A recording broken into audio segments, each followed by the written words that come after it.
Malawi Today.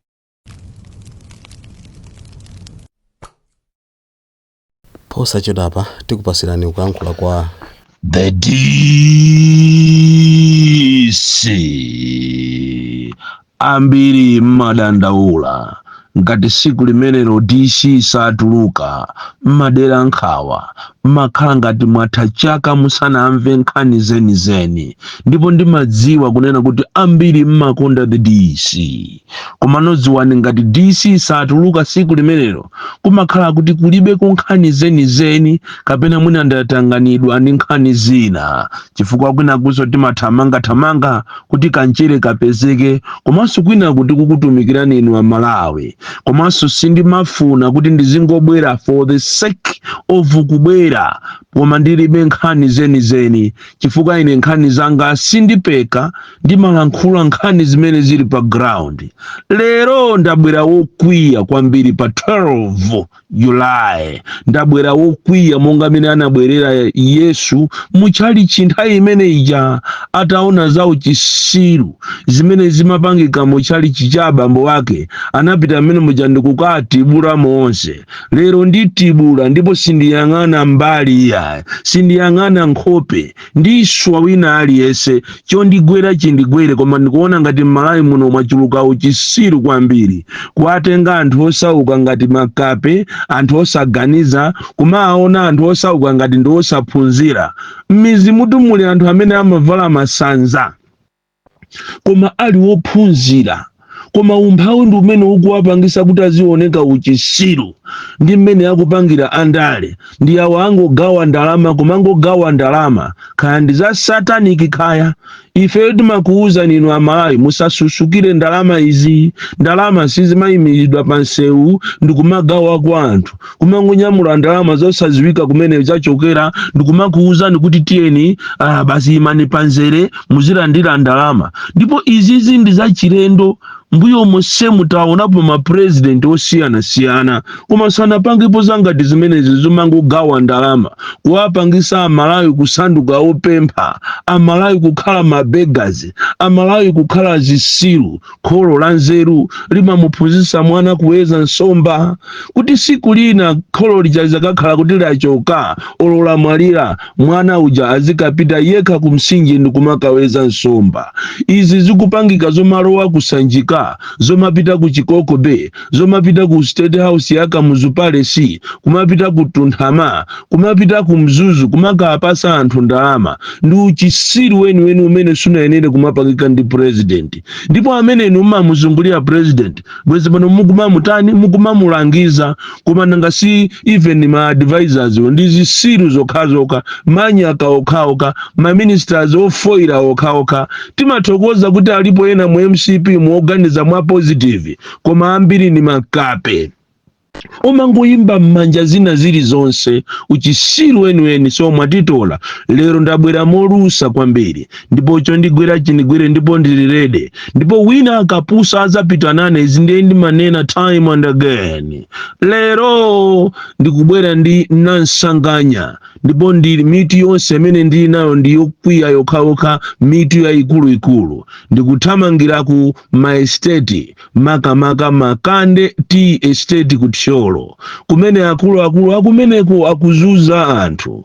Anachita introduce system yomalipira anthu kuzera ku mafoni, koma tikunena pano pa siku la lero, kuchokera Monday, Tuesday, Wednesday, Friday pakana lero anthu sanalandire ndalama zawo. Kuyesa kuwauza kuna kuti system imene ndiyozunza yolipirira mmafoni, komanso anthu ajagudulidwa ndalama zambiri, koma akuma estate sakufuna kumva. Ndikufuna ndiuze inuyo ma akulu aku estate yaku Makande kuthyolo ndi ma estate ena, chifukwa si okhawo amakande uya. Ngati mwatopa ndi tii yanuyo, munyamulepo makasu wanuwo, tii yanuyo muzipita mmakwanu, because this is our country. Andi sitilolera kuti Malawi azipitirirabe kumazunzika ngati ndi nthawi yathangata. No way. And izizi ndikuuze ni siku lina makani amene mmapangawa, you are going to pay. You are going to regret. because siku lina ana tizazuka ndikukubandulira ndikuwotcherani matiyi anu kuti muzipita kwanu, and moreover tiyi amene sitimapindula naye ifeyo ngati Amalawi. That is why I am warning you, inu anthu akumakane tea estate, makamaka mabwana inunso, makamaka mabwana achikuda, bwezi pano mukumamuuza mzungu yoyo in English, kumamuuza kuti brother, our people are suffering, they are not getting enough. Kuma munapita kuma college mukulephera kuima ndi chizungu kumachilankhula, you are very very stupid. Even mukapita ku Eastern Produce, kumulanje, kuna Lipiri, kulimbuli, kumimosa, kulujeri, kumene koko kuli smallholder farmers amene akuzunzika kwambiri kuagula tea moabera. Ndalama inagwa alese akuziwa, koma tea yanuyo mukuagula anthu aja osachita consider the way mene yagwera ndalama. Ndizomvetsa chisoni kwambiri kunena kuti even Tea Association of Malawi is not doing enough to uplift the lives of people, the suffering that is there. Kumpanga tea ujayo ama cheka mmanja amene ujayo tea ama pangisa manziru mmanja, kuma you are not doing enough to help our people. Eti tea ujamma gulisa $dollars, kuma simungaganizire kunena kuti ndimene yavutira mwina tiziya pasa $dollars momo, just like mene akuvutikira alimi afoja, alimi athonje. Kodi ndiliti limene anthu kumalawi kunaza amve kukoma, ndiliti limene kukawalazi tea estate, kulimbuli tea estate, EPM yonse tingoti in particular kutcholo amakande ndi awawa ayamba zawo zopusa. Ndikuuze ni siku lina kuno kumalawi kuzaya kamoto, and iniyo andale musamatipusise, because inu ndamene so mmapita mmakampani mu ndikumala ndiramo makatoni ama $dollars, osafuna kuchita consider miyoyo ya Malawi. Izi ndizau chisiru kwambiri. So Makande Estate is one typical example ya tea estate imene ikuzuza anthu kuno kumalawi. Akuchokera mamenepo Eastern Produce imene so mukuzuza anthu makamaka smallholder tea farmers akumulanje, Nalipiri, Lujeri, Mimosa, minimini, mukuzuza anthu kwambiri. Kale anthu ankanjoya kumagulisa tea yawo, smallholder farmers galimoto yawo imabwera kumene koko ndikumagula tea yawo, ndikumakhala ndi ma dividends at the end of the year. Anthu ndikumasangalala tikamaka aja ma 6 July 17 July tikupita kumaphwando, anthu ndikumadziwa kunena kuti oh yes kumalawi tikunjoya, osakhala za uchisiru zimene zikuchitika panozi. Nkhani ina imene ndikufuna kuulira panopa ndikuwalirira anthu aku South Africa amene akuzunzika koopsa. I don't know pamene mwatanganidwa ndikumagawa ndalama, mwatanganidwa kumapanga njira zokuti mubere zisankho. Do you know kunena kuti your people are suffering in South Africa? Amene anapita ku South Africa kuti akapeze ntchito, koma lero li akuzunzika. They are even failing to get health service. Kupita munthu kuchipatala cha ku South Africa kumakuthamangisa. Ndamva chisoni kwambiri mzimayi wina wasiya mwana wang'ono anthu aku South Africa atakalowa mu chipatala atangobereka kumene mwana ndikukamuchosa ndikunena kuti iwe ndiwe wakunja. Sindikudziwa kuti ndiliti inu andale muzayambe kumaganiza in a positive manner kunena kuti we need to create jobs for our people. We need to develop this country so that we can have jobs right here. Anthu aja kupita ku South Africa chifukwa cha uchisiru umene umachitika kuno ku Malawi. Uchisiru umene umangofuna kumango babasi, palibe chimene mungapange in terms of creating jobs. Lero li anthu akuzunzika ku South Africa ambiri akumakhalira nyumba, ena mwa iwo osoma documents alibe chifukwa cha chididwe uchisiru osafuna kupanga passport. Lero li mukumapitaso ku South Africa ko ndikumaononga ndalama taxpayers money, ndikumakanamizira kuti mufuna muwapangira anthu passport ku South Africa ko, and siku limene la passport likakwana mukumasunga anthu pakana 10 koko ya usiku. Kodi inu mtundu wa ife undu wa mtundu wanji? Kodi inu anthu ndotembereredwa ndotani? Ma passport anthu akuzunzika nawo ngati kamena nsiya Malawi, and document imene is the most important document, and yedi ku Malawi kunoko ndi uchisiru okhaokha munthu akatenga 1 year atachita apply passport yache. Ena anabwera kuchokera ku South Africa with an aim kuti apeze ma passport, koma ayi ndithu pakana lero anthu pakana mwinaso kumene kuntchito zinatha kumene koko. So you must know, you Chakwera, wherever you are and your colleagues, kunena kuti Malawi akuzunzika kwambiri maiko akunja makamaka ku South Africa. They need passports. They need passports.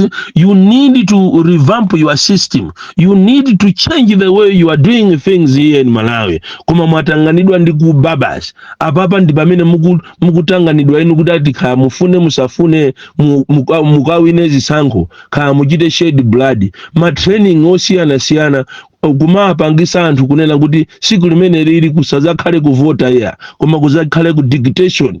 Ndiye ndikufuna ndikuwuzeni kuti chisankho ichi wina afa nacho chisankho ichichi. Amalawi anasintha sopano osalola za uchisiru iya lilipo siku limene muzachite regret.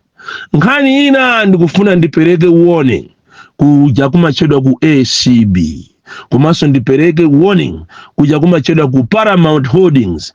Komanso ndipereke warning kuja kumachedwa ku Deki Construction. Kunena kuti nonse amene munali involved pomanga Mombera University tikufuna posachedwa pompano ife ya Malawi First tipereke statement yonena kuti tikufuna anthu amene akhale accountable. Mombera University inapasidwa mabilions ambiri.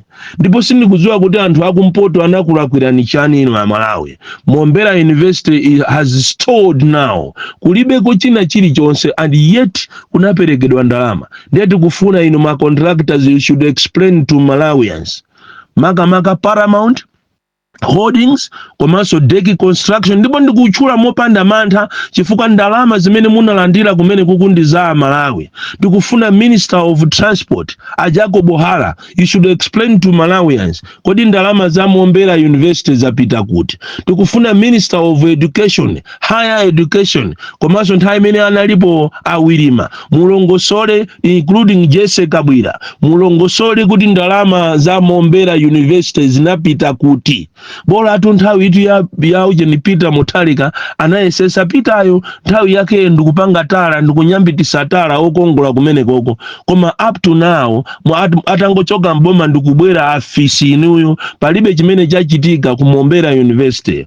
And kumpoto kumakhala kuti ndi ziko limene dera limene anthu limasalidwa kwambiri kuwatenga anthu akumpoto ngati siya Malawi omwe uno momuno Malawi momuno ai mmatenga ngati ndi anthu obwera anthu amene sanayeneso even kuzakhala mmodzi mwa iwo president wa ziko lino. I want to see a change in Malawi pamene siku lina kuzachokere kumpoto ko president chifukwa uchisiru umene mukupanga umauonjeza kwambiri. So I am taking you to court.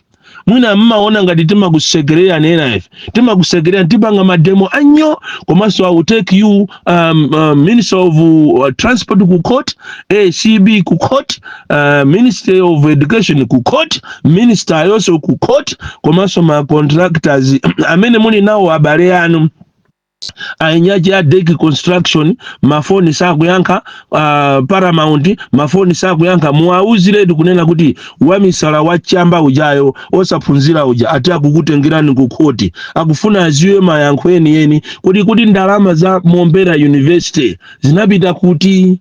Muchite explain bwino and I will call for a press conference ndicho linga kuti ziko liziwe kunena kuti ku Malawi kunoko umbanda wafika pena pake. No wonder European Union akunena kuti akufuna kusiya kupereka chithandizo chifukwa cha Chakwera kuba ma ministers aje kuba onse amene ma department kuba komanso iniyo ma contractors amene mmapasidwa ndalama kuti mutimangire zinthu ambiri inuso mukuba. Muchite explain kuti kodi ndalama munayiyendesa bwanji and who told you to leave the site. Munachoka pamene pajapo chifukwa achani? Chifukwa uchisiru wachuluka munomo Malawi.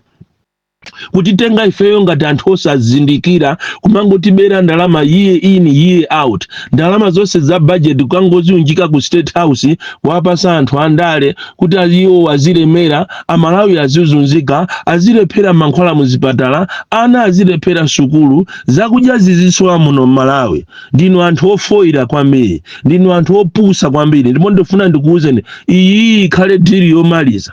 Tikufuna tiendere chuma chonse cha ziko maprojekti onse aboma tiayendere tiziwe kuti kunena kuti kodi zimene zizi ndalama zake zinapita kuti chifukwa mwaonjeza kwambiri uchisiru kuwatola Malawi. Bon Klindo, the DC, mwana woopsa kwambiri, the most deadly and dangerous child from Nyeza village, T.A. Mabuka, box 76, Mulanje, Malawi, Southern Africa.